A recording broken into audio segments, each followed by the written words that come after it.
Shalom semua, selamat pagi. Shalom. Kita akan meneruskan pelajaran tentang buah roh ya. Kemarin kita sudah bicara tentang pohon. Tuhan mengumpamakan kita adalah pohon, jadi pohon harus berbuah, mau nggak mau. Nah, sekarang kita lihat,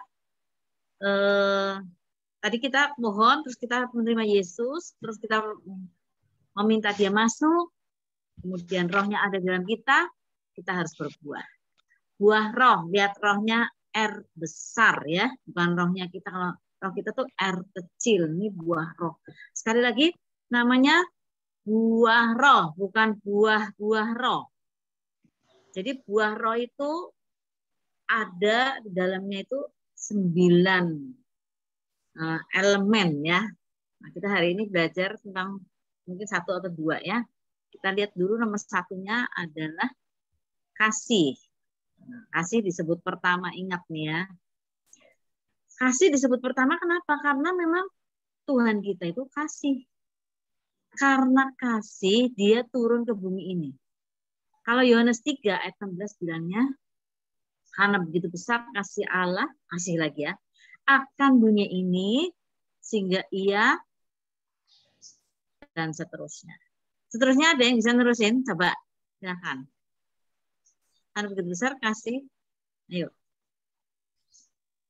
Silakan Naomi atau Agape yang lain. Lupa. Ya. Karena Ya. begitu. Harus apa ini? Karena Ya. begitu besar. Gimana coba? Karena begitu besar kasih Allah akan dunia ini sehingga ia telah mengaruniakan anaknya yang tunggal supaya setiap orang yang percaya kepadanya tidak binasa melainkan beroleh hidup yang kekal. Oke. Jadi kalau ditanya ya, intisari Injil itu apa? Yaitu Yohanes 3 ayat 16. Ya. Jadi harus hafal benar-benar ya. Yohanes 3 ayat 16 itu intisari Injil.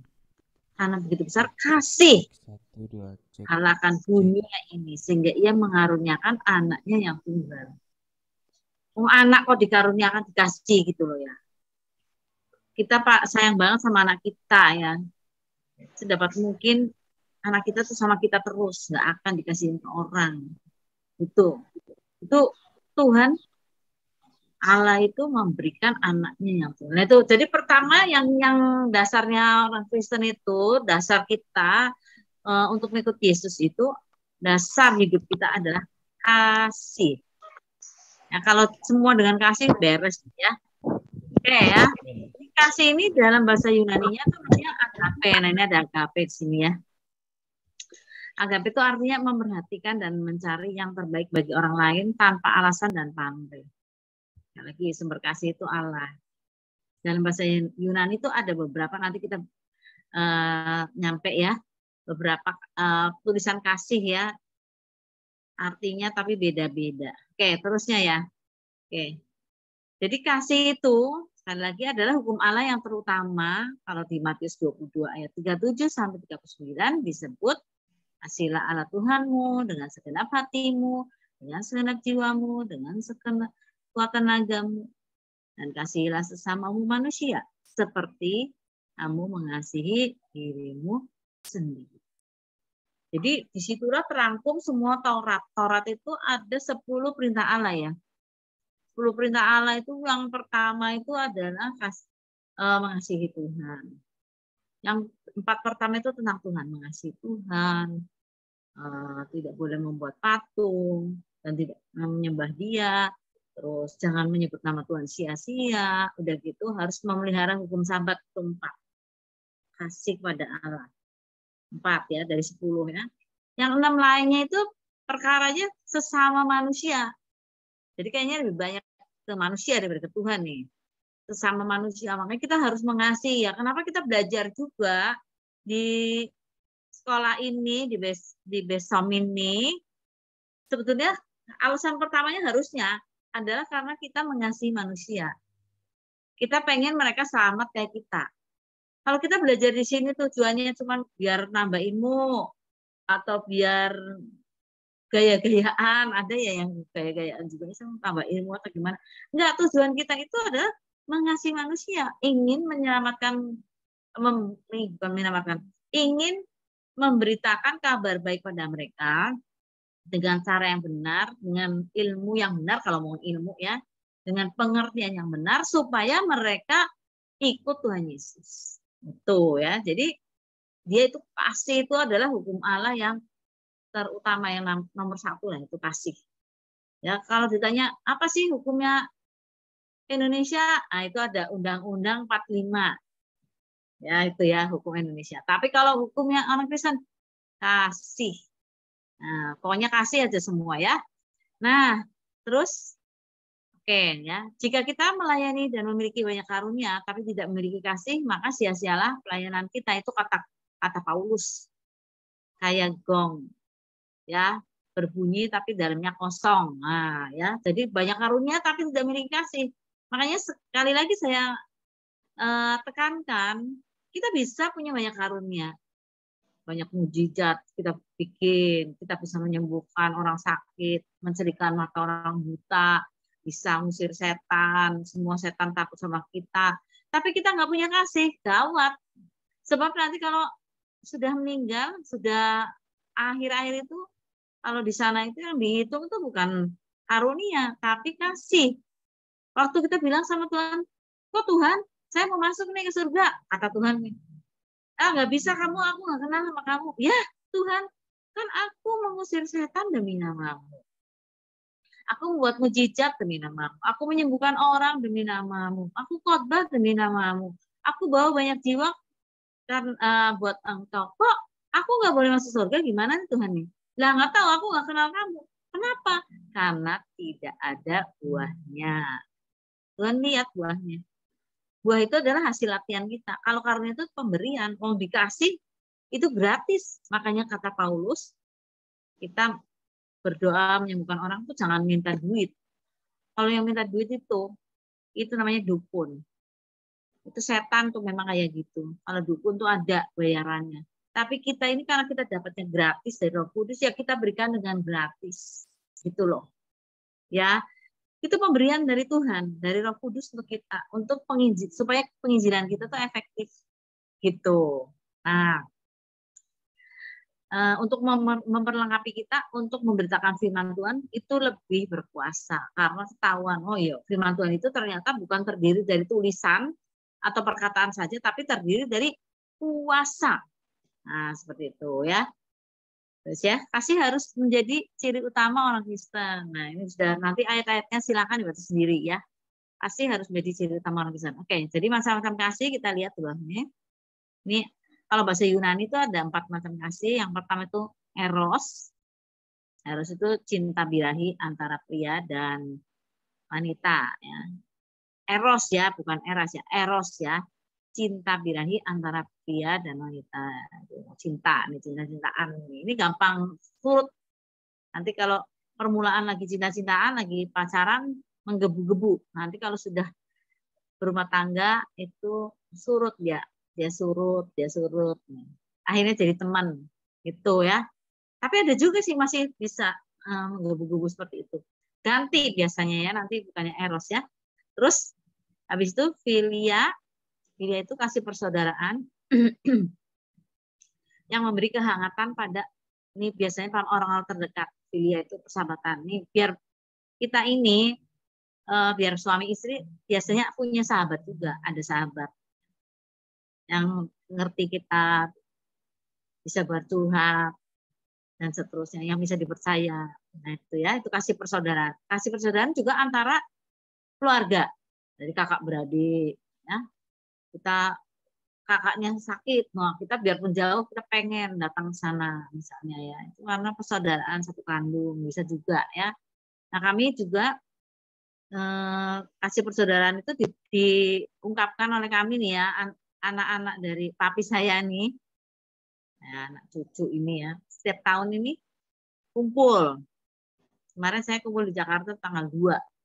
Biasanya dulu kumpul di Jakartanya tanggal 25 sebab masih ada kakaknya papi saya masih hidup waktu itu, jadi kumpulnya di situ tanggal 25 sebab dia masak-masak gitu ya. Tapi sekarang ini karena anak-anak dan cucu ini tinggalan, jadi kami keluarga ini kumpulnya ya sesukanya, dia tanggalannya yang kira-kira aman ya. Kemarin kira-kira aman tanggal 2 kumpul tanggal 2 gitu ya. Itu kami nanti tukar kado segala macam, ketawa, makan bersama, tukar cerita. Dan itu puji Tuhan, walaupun tahun kemarin juga masih ada COVID, kami punya kesempatan ya. COVID-nya agak reda, langsung berangkat. Seperti itu ya, karena ingin menunjukkan kasih persaudaraan. Kadonya itu bukan yang mahal-mahal, yang murah-murah aja, 50 ribuan. Ya, bayangin ya, kalau orangnya 50 ribuan juga udah sejuta itu ya. Tapi itu diterima dengan sukacita ya, bukan harganya, tapi perhatiannya itu loh. Gitu ya. Oke ya. Terus ada namanya storge. Storge itu kasih sayang antara orang tua dan anak. Jadi orang tua sayang anaknya itu storge. Ibu-ibu tuh berani mati buat anaknya, storge itu. Jadi pembela anaknya tuh. Ibu-ibu tuh semuanya kayak gitu ya. Hewan juga kayak gitu. Coba mendekati ayam aja. Yang lagi bawa anak-anaknya gitu. Oh, bisa diuber-uber sama dia. Jangan lagi angsa ya. Saya takut banget sama angsa itu. Padahal saya belum pernah dicocor sama angsa. Itu tuh cocor bebeknya, cocor angkanya itu. Begitu kita deket nih, dia bawa anak-anaknya, terus sayapnya mulai terus mulai bunyi ngak. Saya udah kabur duluan. Kata orang-orang sakit kena itu cocor angsanya itu. Takut saya sama angsa juga ya. Ini manusia juga takut. Ibu-ibu tuh sayang banget sama anaknya. Nah, kalau ibu-ibu nggak sayang anaknya tuh gawat gitu ya. Maksudnya tuh kenapa kok dia bisa nggak sayang gitu, orang anak dikandungnya sendiri. Saya suka nggak mengerti kenapa sih ada ibu-ibu yang buang anaknya tuh ya. Ada yang seperti itu, ada yang ya kalau memang alasannya banyak ya, dikasihin ke orang lain, ada yang jual lagi. Ada ibu yang sengaja hamil itu jual anaknya ya supaya dapat duit. Ada, kok nggak sayang gitu sama anaknya. Nah, biasanya sih harusnya sayang ya, kasih sayang antara orang tua dan anak. Bapak-bapak juga sayang sama anaknya ya, bapak-bapak juga pembela anak-anak itu. Apalagi anak perempuan biasanya bapak-bapak itu sayang banget. Nah, terus ada lagi, nah ini ya, agape nih ya, agape. Itu kasih sejati, itu buah roh, itu dari Tuhan. Kayaknya kita untuk mencapai agape itu agak susah ya. Karena dia memang dari Tuhan. Tuhan tuh udah jelas agape kasihnya. Tapi saya bilang agak susah itu bukan berarti nggak bisa. Sebab Tuhan juga bilang gini, sempurnalah kamu, sebab aku sempurna adanya. Kuduslah kamu, sebab aku kudus adanya. Lah kalau kita nggak bisa kudus, kenapa Tuhan juga nyuruh-nyuruh kita kudus? Sesuatu yang tidak mungkin. Jadi gimana? Kita bisa kudus. Makanya belajar buah roh itu supaya menghasilkan kehidupan seperti Kristus ya. Kudus, sempurna seperti itu ya. Kasihnya bisa agape. Walaupun ini sulit, bisa. Ya bersama Tuhan kita bisa segalanya. Oke? Jadi beda ya. Kalau di bahasa Yunani ini kasih itu ya ini 4 ini. Tapi yang untuk Tuhan ini dari Tuhan buah roh itu namanya agape. Oke? Ya. Terus nyari bawahnya. Jadi sekali lagi kasihnya kepada siapa? Yang pertama adalah kasih pada Allah. Nah, nomor 1 ini pada Tuhan ya, pada Allah ya. Kita mengasihi Allah karena apa? Coba kita baca 1 Yohanes 4 ayat 10 dulu ya. 1 Yohanes 4 ayat 10, kita mengasihi Tuhan karena apa nih? Yang tahu. Kalau Yohanes 3 ayat 16 sudah kan? Sekarang kalau 1 Yohanes 4 ayat 10, apa katanya? Yohanes 4 ayat 10. Lihat ya. Inilah kasih itu, bukan kita yang telah mengasihi Allah, tetapi Allah yang telah mengasihi kita dan yang telah mengutus anaknya sebagai pendamaian bagi dosa-dosa kita. Kenapa kita mengasihi Allah? Karena Allah mengasihi kita lebih dulu. Nah, kemarin saya dapat pertanyaan dari seorang anak muda ya. Dia bilang gini, Tuhan tuh menciptakan manusia itu buat apa sih? Apa buat muji-muji Tuhan terus gitu? Kan kita juga semua tahu puji Tuhan terus ya bosen lah katanya. Yang enak itu buat anak muda adalah rokok, seks bebas, narkoba, terus pergaulan bebas, piknik-piknik, jalan-jalan. Masa disuruh menyembah Tuhan terus kan ya bosen. Saya bilang, tapi kalau yang itu tadi, rokok, seks bebas, narkoba, foya-foya, mabuk-mabukan, itu kan dosa. Iya, dosa ngerti kata anak muda ya. Tahu, tapi tidak bisa nolak dosa karena dosa itu nikmat. Nah, memang betul dosa itu nikmat, menawarkan kenikmatan. Kalau bisa ngerokok sama teman-teman, enak. Narkoba fly, enak sama teman-teman. Terus kalau misalnya mabuk-mabukan, enak. Bisa ketawa, yang jelek jadi ganteng. Saya masih ingat waktu saya di penjara itu ya, pengawal penjaranya tuh, penjaga penjaranya ada yang mabuk ya waktu itu. Mereka suka mabuk bersama. Itu ada pengawalnya salah satunya itu ada bapak-bapak itu tua dan jelek banget. Nanti kalau dia lagi mabuk dia datang ke saya, Bu, saya ganteng ya Bu ya, saya ganteng ya Bu. Saya ngeliat sama dia, saya ketawa, ya saya bilang. Terus gimana? Bicara sama orang mabuk? Kalau diterang-terangin kamu tuh nggak ganteng Pak, giginya tongos, matanya sedet, nggak ngerti juga dia, jangan-jangan dia bisa mukul ya. Saya ketawa-tawa, ya wis kata saya gitu ya. Lain kali kalau dia lagi sadar, saya bilang, Pak, waktu itu Kak, Bapak lagi mabuk ngomongnya kayak gini-gini loh. Masa sih dok? Saya masih dok, saya, masa dok kayak gitu? Iya Pak, benar ngomong sama saya ganteng ya dok ya, saya ganteng ya dok ya. Saya bilang, kayak gitu Pak. Aduh, saya malu kata dia. Kalau mabuk itu malu-maluin. Tapi orang mau mabuk terus, mau mabuk terus. Narkoba itu bikin tergantungan, tapi mau terus tergantung. Rokok itu juga nggak baik untuk paru-paru. Nanti bisa kanker dan seterusnya. Lagian bakar-bakar duit buat apa itu? Tapi tetap dilakukan. Kata anak-anak muda, ya itu kan enak katanya. Ya iya, memang iblis itu memberikan jalan yang lebar, leluasa untuk kita melakukan dosa. Dan dia beri kenikmatan. Tapi jangan lupa, ada hukumannya. Nah, waktu itulah. Dan iblis itu membuat leluasa itu supaya semuanya ikut sama dia. Kalau lagunya dari dulu yang suka saya nyanyi itu kan, di dalam dunia ada dua jalan, lebar dan sempit. Siapa mau pilih yang lebar api? Nah, jiwamu mati, tapi yang sempit jiwa berglori. Nah, itu lagu anak-anak sekolah minggu. Tapi saya ingat terus tuh.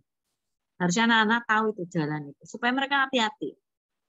Diberitahu lagunya biar melekat. Jadi iblis menawarkan segala satunya yang lebar, yang gampang. Kecebur situ. Nah, gimana kita bisa tidak kecebur? Jalannya kan sempit tadi. Kalau kita berpikir, iya enak, dosa itu nikmat ya. Dosa itu nikmat banget. Jadi, masa kita nyembah-nyembah Tuhan aja, katanya bosen lah ke gereja lagi. Dengar firman Tuhan lagi, suruh berdoa lagi. Capek deh, bosen. Tapi kalau kita mengasihi Allah, kita mengasihi Tuhan, itu nggak bosen. Kalian udah tahu lah kalau pacaran ya. Cowok-cowok nih, gadisnya itu rumahnya di hutan, didatengin sama dia juga. Biar sulit juga, biar jalan kaki juga didatengin. Biar perempuannya itu jelek, dibilangnya cantik. Karena jatuh cinta sih. Biarpun hujan, angin, datang juga dia. Naik apa terserah datang. Nggak ada kata tidak datang. Karena dia cinta, dia kasih, dia sayang sama perempuan itu. Cewek-cewek juga gitu sama cowok-cowok. Karena sayang sama si cowok itu dia nguntit. Jadi dia neropong aja si cowoknya kemana. Lihat badannya bagus apa enggak. Biarpun nggak bagus, bilangnya bagus, ya kan? Biarpun dia jelek, dibilangnya bagus. Karena memang saat jatuh cinta.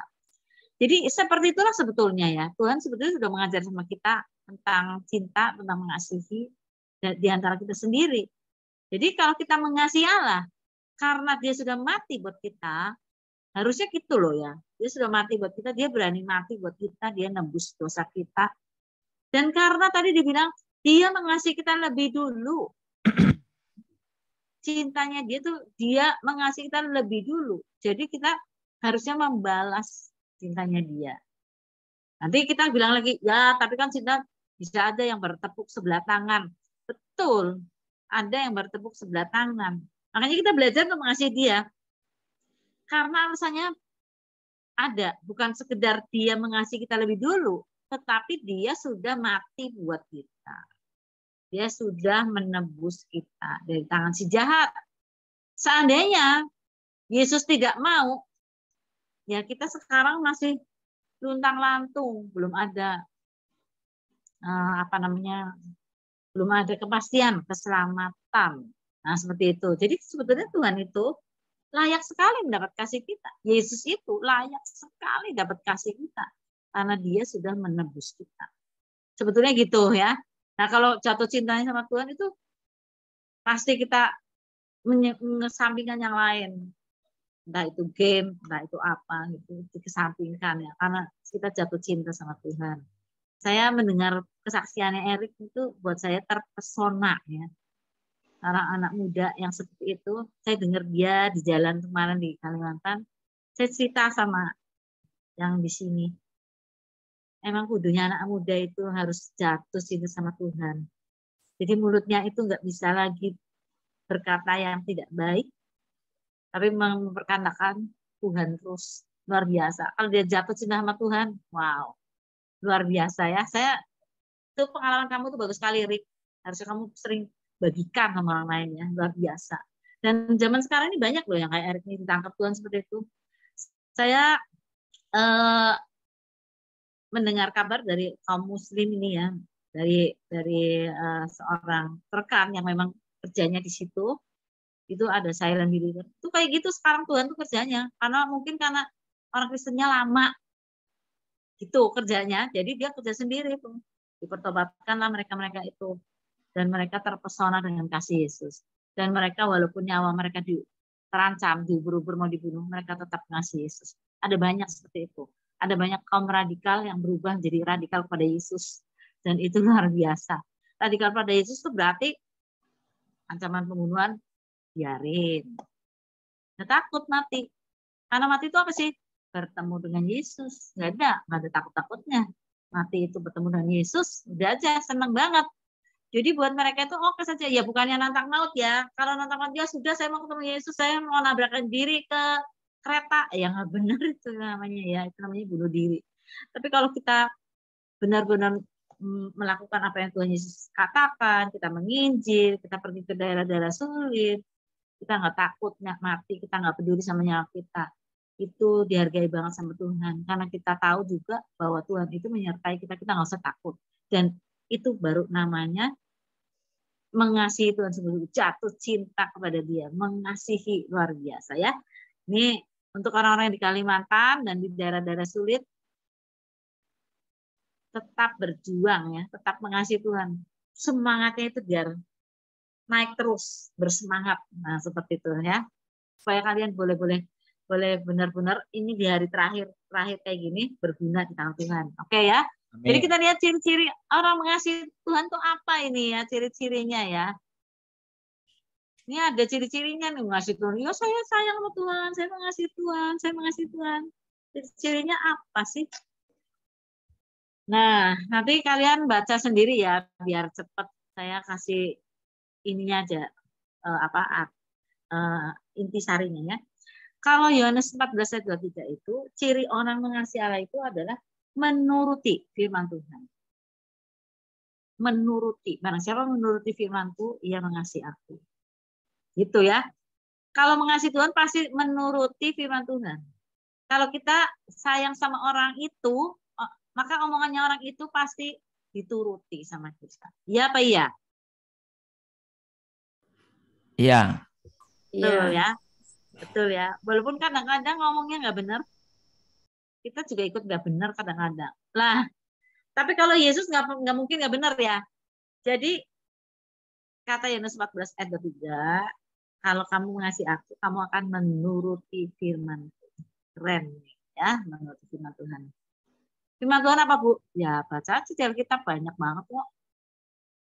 Kalau mau dicari apa-apa saja. Nah, itu orang muda bilangnya gitu, sama Tuhan itu susah, apalagi kalau perjanjian lama. Tuhan itu galak banget, dosa dikit dihukum, dosa dikit dihukum.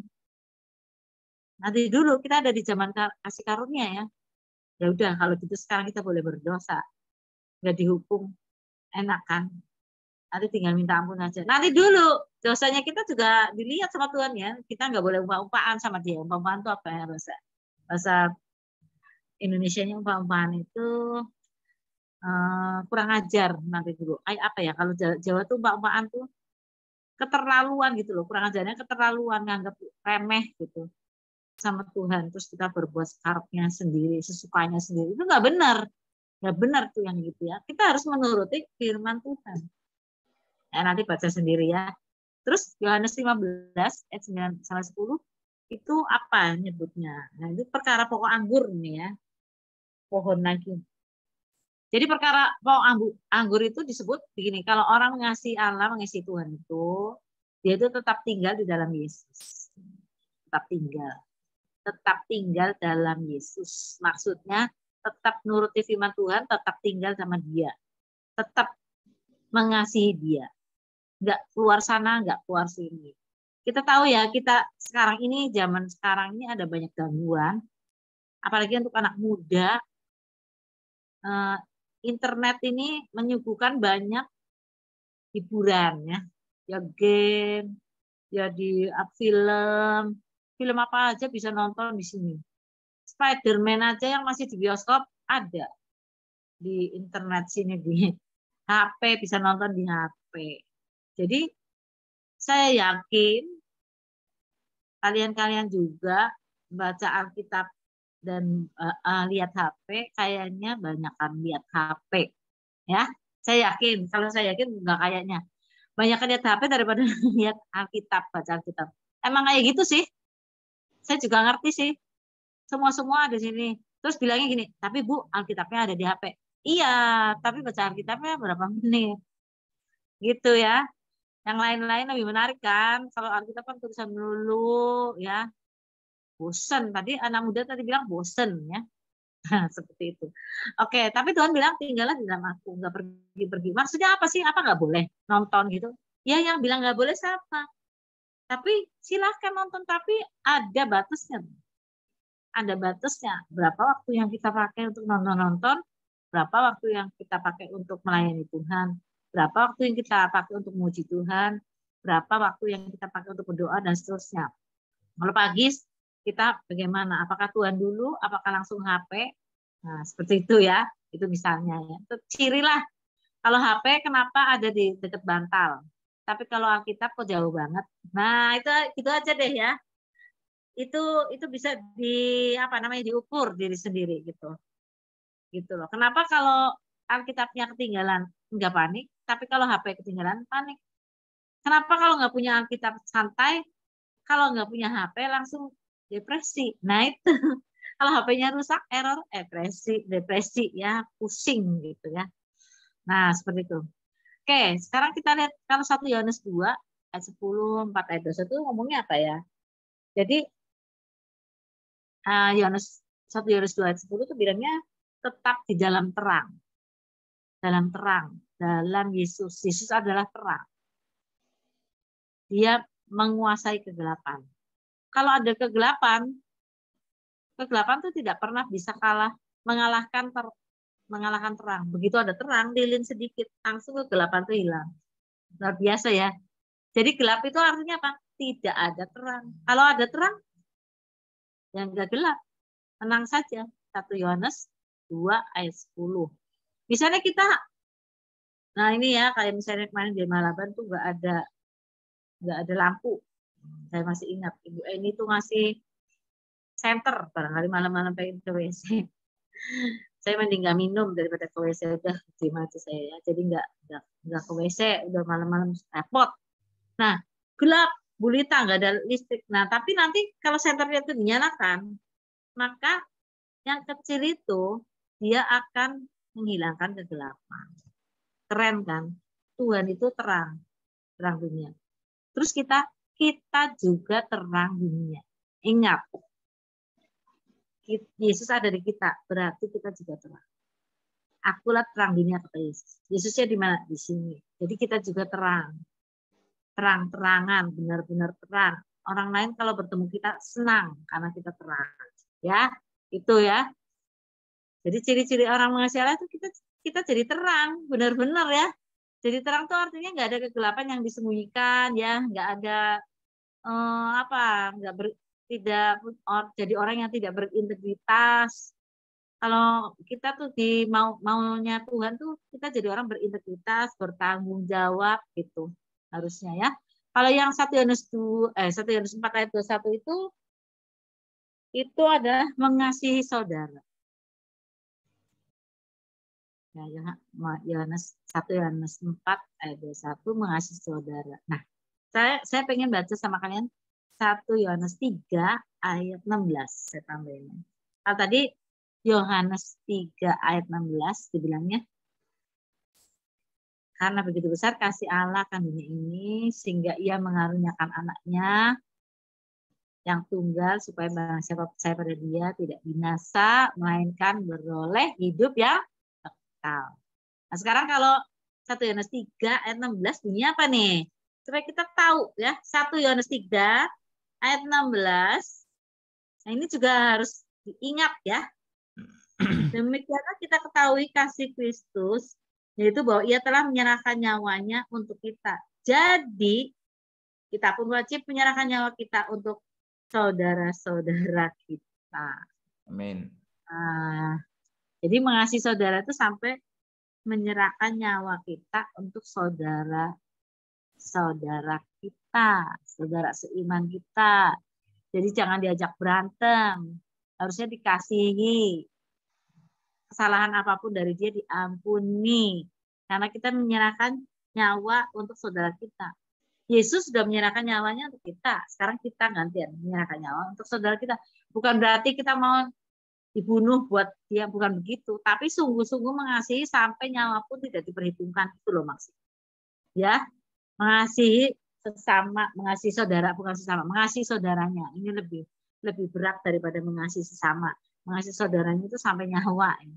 Kalau mengasihi sesama kan seperti dirimu sendiri. Kalau mengasihi saudaranya, saudara seiman, itu sampai nyawa. Ingat-ingat itu ya. Jadi kalau ingat Yohanes 3 ayat 16, kita ingat juga 1 Yohanes 3 ayat 16. Nah, sekarang kita lihat cirinya apa lagi nih mengasihi Allah ya. Matius 5 ayat 44. Nah, itu adalah hendaklah kamu mengasihi musuhmu dan berdoa bagi orang yang menganiaya kamu. Wah, ikut Tuhan itu memang berat ya. Musuh kok dikasih. Lah kalau mengasihi saudara benar, mengasihi keluarga benar, mengasihi saudara benar, mengasihi sama manusia oke lah. Tapi kalau musuh masa dikasihi sih? Nah, disitulah letaknya rahasia orang Kristen. Bisa mengasihi musuh. Keren. Bisa berdoa buat orang yang menganiaya, itu ciri khasnya. Kita sering membaca para pahlawan iman zaman sekarang ya, bukan yang di Ibrani. Misalnya Corrie ten Boom, yang keluarganya itu dihabisi oleh Jerman. Tapi dia bisa mengampuni orang-orang Jerman itu oke saja. Kita pernah baca, nah itu Mandela, siapa namanya? Mandela tuh panjangan yang di Afrika tuh yang pernah jadi presiden juga ya di Afrika. Dia di penjara, dia disiksa dan seterusnya. Tapi ketika dia jadi presiden, dia bukannya membalas loh sama orang itu, enggak. Sebetulnya dia punya kuasa ya untuk menangkap yang waktu itu nyiksa-nyiksa. Tapi dia mengampuni. Jadi bukan cuma ada di Alkitab ya. Yusuf itu kan kalau di Alkitab luar biasa ya. Tapi itu kan sama saudaranya bener kan, kakak adiknya. Jadi dia ampuni bener lah. Lah itu si Mandela itu Itu benar-benar bukan keluarganya, bukan sanak saudaranya. Menyiksa dia luar biasa di penjara. Sekarang dia jadi presiden harusnya balas dendam. Enggak. Dia betul-betul menunjukkan kasih. Bahwa dia itu orang Kristen, jadi bisa mengampuni. Mengasihi musuh dan berdoa buat orang yang menganiaya. Waduh. Itu tingkat tinggi ya. Kalau ilmu itu namanya tingkat tinggi. Seperti itu ya. Kita harus bisa. Nah, gimana Bu? Harus bisa apa enggak? Ya harus bisa. Kalau hari ini belum bisa, besok harus bisa. Makanya minta tolong sama Roh Kudus. Tuhan, Roh Kudus, aku nggak bisa ngampuni dia. Suruh berdoa lagi sama buat dia. Suruh mengasihi dia gimana Tuhan? Aku aja nggak bisa. Tapi Tuhan, karena Engkau mengasihi dia, ya aku ikut deh. Karena Engkau ada di dalam hatiku, aku ikut aja. Mampukan aku untuk mengasihi dia. Musuh aku, yang bikin susah aku, yang menganiaya aku, yang ngata-ngatain aku, yang mau fitnah aku, yang bikin aku jengkel, yang membuat aku jadi kayak gini, terpuruk, membuat aku rugi. Aku mengampuni dia, aku mengasihi dia. Bukan sekedar mengampuni, tapi mengasihi. Nah, itu keren ya, mengasihi. Sekarang Yohanes 21 ya. Ayat 15 sampai 17. Ini perkataan Yesus kepada Petrus. Perkataan Yesus kepada Petrus. Tuhan tanya sama Petrus. Petrus, apakah kamu mengasihi aku? Iya Tuhan, aku mengasihi. Nah ini kasihnya model apa nih ya? Menurut bahasa aslinya itu ada penurunan ya sebenarnya ya. Nah, Tuhan tahu dia nggak bisa kasih agape. Pertamanya agape sampai ditanya 3 kali. Itu Petrus jawabnya tetap nggak berani, dia bilang, iya Tuhan aku agape sama engkau, nggak berani. Yesus tanya, Petrus adakah engkau agape sama aku? Nggak berani dia jawab, iya Tuhan aku agape sama engkau. Sebab kenapa? Dia kan habis nyangkal tuh, menyangkal Tuhan Yesus. Kenapa dia bisa menyangkal Tuhan Yesus? Kenapa dia bisa menyangkal Tuhan Yesus? Kalau kita membaca itu ada di satu perikop tuh di Markus ya. Itu pertamanya kenapa si Petrus itu bisa akhirnya menyangkal. Ini pesan buat kita semua ya. Jangan sampai kayak gitu. Yang pertama dia itu bisa menyangkal tuh gara-garanya apa? Waktu Tuhan bilang gini, Tuhan Yesus bilang, nih malam ini kamu nanti semua akan tergoncang iman kamu. Kamu akan kocar-kacir, akan pergi meninggalkan aku. Petrus dengan gaya, wah, enggak Tuhan. Biarpun mereka semua pergi, aku tidak pergi meninggalkan engkau. Sombong. Pertama sombong dulu masuknya. Nih, aku pemimpin regu nih. Petrus pemimpin regu kan? Ini aku pemimpin regu. Jadi aku semua orang meninggalkan engkau Tuhan. Aku tetap semangat. Sombong pertamanya. Ternyata ke Taman Getsemani kabur juga dia ya. Meninggalkan Tuhan. Udah sombong kayak gitu. Terus dia di Taman Getsemani disuruh berdoa kan sama Tuhan. Ngapain dia? Tidur. Tidur. Suruh berdoa tidur. Kita sering nggak kayak gitu? Barangkali. Pernah. Pernah kan? Ya, cuma kelemahannya manusia aja. Disuruh berdoa tidur. Disuruh berdoa udah malam tuh. Aminnya pagi bisa itu ya. Karena matanya udah lengket gitu ya. Makanya ada siapa ya, pendeta siapa itu ya, penginjil siapa. Kalau berdoa tuh matanya nggak merem tapi ngadep ke atas. Jadi kayak gitu dia. Ya. Kalau ngadep ke sini nanti ada kucing lewat, tahu tikus, terus ada sawang, berdoa melek kayak gini niat sawang. Ini kok kamarnya pun sawang ya. Lagi berdoa bisa kayak gitu kalau melek ya. Istrinya lewat langsung apa mah? Nah, kan sudah sadar lagi berdoa. Jadi supaya ngilangin ngantuk si penginjil ini berdoanya ngadep sana langit-langit supaya nggak ngantuk gitu. Makanya melek gitu ya. Kalau merem 12. Jadi si Petrus itu dia disuruh berdoa tidur dia. Dan Yesus datang mungkin. Petrus, bangun ayo. Kamu suruh berdoa malah tidur. Iya Tuhan. Kucak-kucak, duduk. Tuhan Yesusnya pergi, tidur lagi. Terus Tuhan Yesus sudah berdoa, udah bergumul, datang lagi Petrus. Kamu disuruh berdoa malah tidur, masa kamu berjaga-jaga 1 jam aja nggak bisa? Iya Tuhan. Giliran dibangunin kayak gitu, ya Tuhan, tapi tidur lagi.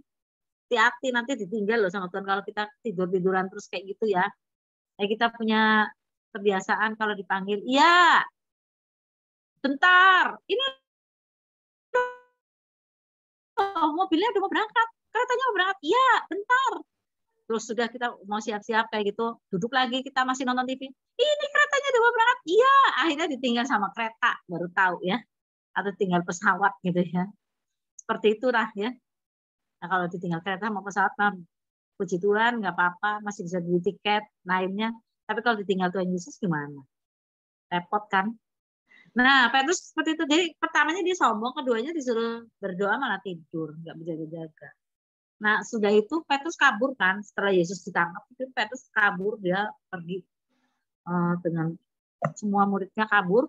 Terus dia berjalan mengikuti Yesus dari jauh, gitu loh. Dari jauh dia jalan mengikuti Yesus, dia nggak berani dekat-dekat, dari jauh terus.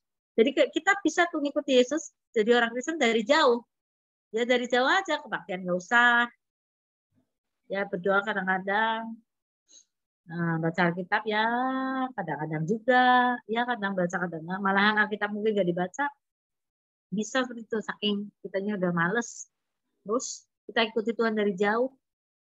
Terus kurang-kurangnya Petrus tuh duduk di antara pengawal-pengawal, di antara orang-orang yang tidak kenal Yesus, di antara orang-orang yang ngomongnya kasar di situ. Bisa kita meninggalkan Yesus, mundur, terus bergaul dengan orang-orang yang tidak baik. Padahal Tuhan sudah bilang pergaulan buruk merusak kebiasaan baik. Nah itu kita pergi bisa. Di Petrus itu. Nah setelah itu ada yang nyapa, mulai begitu nyapa, kamu kan temennya itu kan yang di atas ya? Bukan, mulutnya lecek langsung. Wah bukan, kamu salah orang. Ya kan? Begitu dia ngomong, ada yang berkokok sih. Dia inget sih. Aduh, ada yang berkokok. Dia denger nih. Terus ada lagi orang ngomong sama dia. Nah ini, temennya yang itu. Dia kan, yang lagi diadili itu. Bukan. Dia tetap menyembunyikan mukanya. Sekali lagi ada lagi tuh seorang hamba, kamu temennya itu, saya lihat kamu jalan sama itu. Bukan, langsung ngutuk sumpah serapah itu keluar dari mulutnya.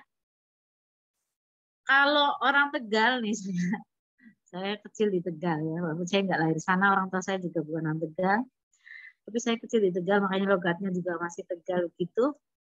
Di Tegal itu kalau ngutuk tuh keluar asunya, asu, dasar asu.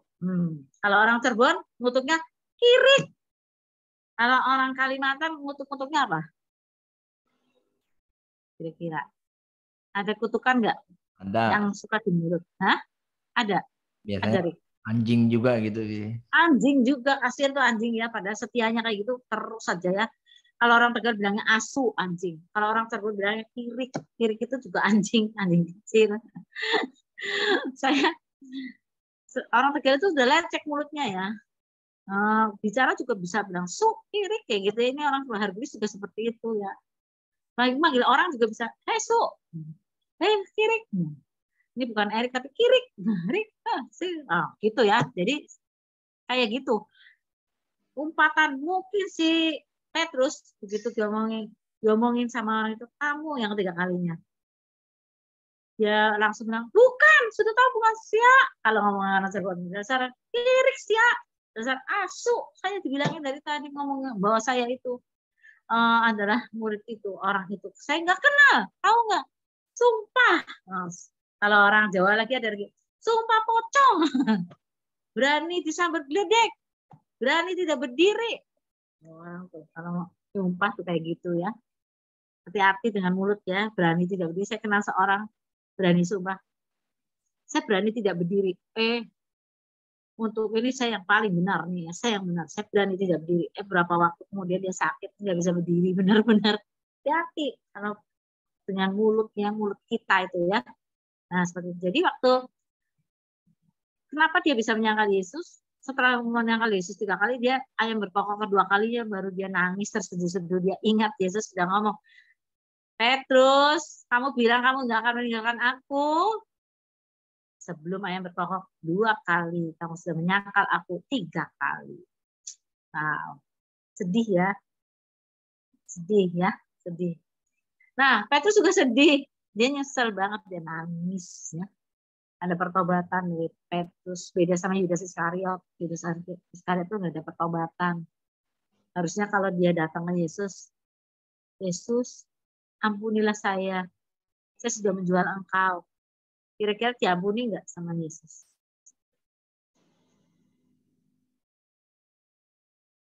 Gimana? Kira-kira diampuni nggak? Kalau Yudas Iskariot bilang sama Yesus, nah lagi ya pertanyaannya ya, dia sudah menjual Yesus, dia datang ke Yesus waktu Yesus sudah bangkit tuh. Yesus, ampunilah saya sudah menjual engkau, ampunilah. Kira-kira diampuni nggak sama Yesus? Diampuni. Pasti ya, diampuni ya. Kita tahu dia pengampunannya luas, dalam dan lebar. Tapi dia nggak datang ke Yesus, nggak ada pertobatan, dia malah bunuh diri. Makanya orang sekarang, zaman sekarang, kalau punya anak nggak ada yang dikasih nama Yudas Iskariot. Erik nanti anaknya apa? Laki atau perempuan? Nggak tahu. Nanti calonnya, anaknya. Laki, Bu. Laki. Mau dikasih nama Yudas Iskariot nggak? Oh, enggak. Nggak mungkin. Nggak ada orang mau dikasih nama anaknya itu dikasih nama Yudas Iskariot. Udah gawat itu. Ya. Jadi nggak populer dia. Nggak ada yang mau ngasih nama sampai sekarang. Mau orang barat kayak orang apa. Nggak ada yang namanya Yudas Iskariot. Nah, nggak mau ya. Nah, Petrus menyesal. Karena itu waktu Tuhan Yesus tanya sama Petrus, Petrus, apakah kau agape sama aku? Dia takut. Dia jawabnya, Tuhan, aku filia sama engkau. Kasih persaudaraan. Jadi Tuhan kedua kalinya nanya, jadi kau filia sama aku? Iya Tuhan, aku filia sama engkau. Nah terus ketiga kalinya tanya lagi, Petrus, apakah engkau filia sama aku? Iya Tuhan, aku filia sama engkau. Dengan harapan nanti jadi agape ya. Petrus sampai nggak beraninya karena dia sudah nakal. Dan Tuhan selalu kalau Petrus sudah jawab, Tuhan bilang, gembalakanlah domba-dombaku. Jadi mengasihi Tuhan salah satu cirinya adalah mengembalakan domba. Nah, kalian, kita semua pada pagi hari ini harus ingat domba Tuhan itu, mengembalakan domba itu bukan berarti kita punya jemaat besar, 1.100, segala macam. Daud saja mengembalakan domba itu 2-3 ekor. Jadi kalau yang 2-3 ekor itu ada di bawah asuhan kita, pelihara itu, gembalakan domba-dombaku, dombanya Tuhan. Dombanya Tuhan, ketika gembalakan domba-dombaku, kita harus mengasihi mereka. Karena mereka adalah domba-dombanya Tuhan Yesus. Kita dititipi. Dan kita juga berantem sama pendeta lain atau orang lain, rebutan domba. Kamu itu dombanya Tuhan Yesus kok. Kenapa juga mesti rebutan, tarik-tarikan? Kecuali kalau yang mau merebut setan, baru kita berantem sama dia. Gitu. Tapi kalau yang datangnya orang lain, dia suka-suka dombanya, mungkin dia lebih senang ke sana, ya udah. Berarti kita kurang memelihara dia atau gimana? Perbaikan buat kita ya. Seperti itu. Kalau dia mau direbut setan, baru kita berantem sama dia pakai pukulan, pakai cemetik, pakai semuanya, supaya domba itu jangan diambil oleh setan. Seperti itu. Gembalakanlah domba-domba. Ya, terusnya bawahnya apa nih? Sudah ya kasihnya, selesai. Coba bawahnya.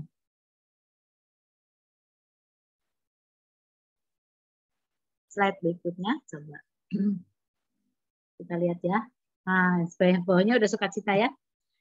Sukacitanya minggu depan. Ya. Kita lihat sekarang kasihnya kepada siapa? Yang nomor 2 tadi, kasih kepada sesama. Sudah ya. Jadi tadi wujud mengasihi Tuhan seperti itu. Sekarang wujud mengasihi sesama. Pertama, mengasihi sesama seperti mengasihi diri sendiri. Jadi maksudnya apa tuh?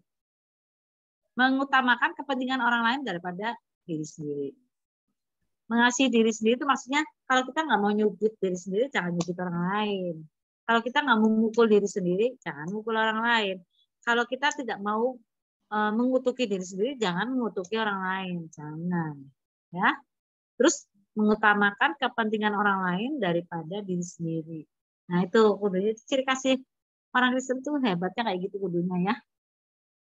Jangan sampai kalah sama orang Buddha ya. Orang Buddha bilang ya, motonya, mereka bicara soal kasih, kami melakukan kasih. Mereka tuh maksudnya siapa? Orang Kristen itu loh. Kalau ngomong kasih melulu, tapi nggak pernah kasih, menunjukkan kasih nggak pernah.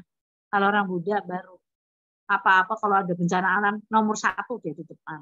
Bikin rumah sakit di Pluit sana, di Pantai Indah Kapuk, wah megah sekali, murah. Orang lain harus di Singapura, situ nggak usah. Dia mau bawain mesin-mesin dari yang bagus, yang canggih-canggih, dia pekerjakan dokter yang canggih-canggih, bikin sekolah SD SMP SMA yang keren. Langsung motonya mereka bicara soal kasih, kami melakukan kasih, dan sampai dinyek ya, jangan sampai diejek kayak gitu sama orang Buddha.